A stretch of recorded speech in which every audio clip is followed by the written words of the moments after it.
Et maintenant, un droit de suite. Il y a 3 mois, nous étions partis à Clermont-Ferrand enquêter sur le trafic de drogue qui empoisonne la vie des habitants. Les choses ont-elles changé en 3 mois? Se sont-elles améliorées, détériorées? Paul-Luc Monnier, Germain Ballet et Adrien Lopez y sont retournés. Voyez leur reportage. Dans les quartiers nord de Clermont-Ferrand, le plus gros point de deal de la ville. Des guetteurs à chaque coin de rue. Et même chaque soir un barrage filtrant pour protéger les trafiquants. Pourquoi vous avez mis des poubelles? Pourquoi vous mettez des poubelles? Voici les dealers. Quelques minutes plus tard, notre véhicule est pris pour cible.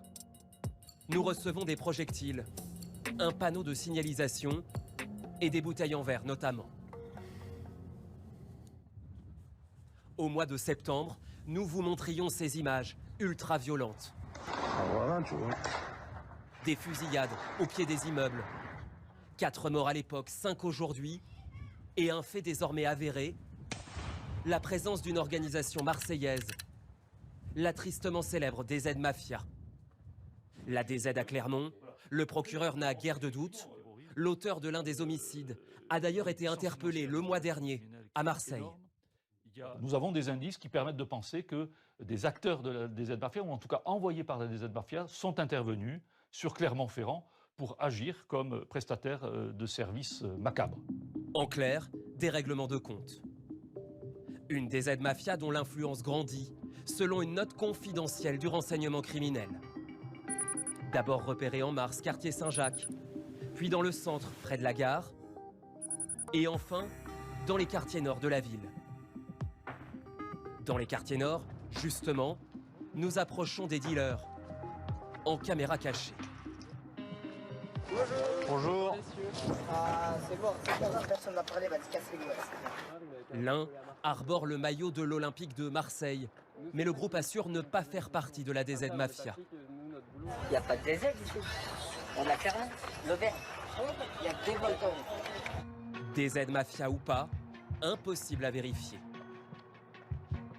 À Clermont, en tout cas, l'inquiétude continue de grimper. Là, ma cousine, elle s'est fait tirer. Quand je vous dis Clermont, c'est chaud, c'est devenu comme Marseille. Des balles perdues dans une chambre d'enfant en septembre. Des voitures incendiées avec des corps carbonisés en mai et en août. Sur ce marché, les habitants qui acceptent de s'exprimer semblent désabusés. Quand on voit déjà le bazar à Marseille, c'est en plus, ils nous le font ici, alors là, c'est foutu. Mais franchement, c'est dommage parce que c'était une ville très très calme. Il faisait bon de vivre et puis là, ça stresse les gens. Des Marseillais à Clermont et peut-être aussi des Clermontois en formation dans la cité phocéenne. C'est ce qu'affirme cet avocat pénaliste qui défend régulièrement des trafiquants.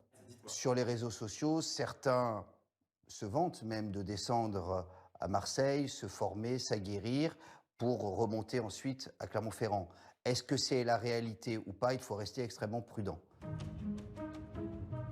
Alors comment arrêter le trafic? Comment stopper la progression de la DZ Mafia? Dans le centre-ville, nous avons retrouvé une femme, à l'époque excédée par les trafiquants. 3 mois après, l'espoir renaît. Il n'y a plus de cris, il n'y a plus de guetteurs, il reste encore des rabatteurs, on les voit. Pour chasser les guetteurs, qui grimpaient sur son mur, elle a tout essayé.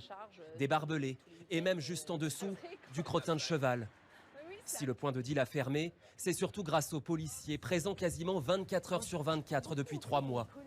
Le comité de quartier est soulagé, mais redoute le départ de la police. C'était 700 clients par jour qui venaient, donc on ne les a pas guéris, ils sont toujours là. Donc il y a ces 700 clients qui demandent à pouvoir revenir facilement. Surtout si la police part. Surtout si la police part. Selon les estimations, ce point de deal rapportait aux trafiquants jusqu'à 30 000 € par jour. Les policiers le reconnaissent, les dealers vont tenter de le récupérer.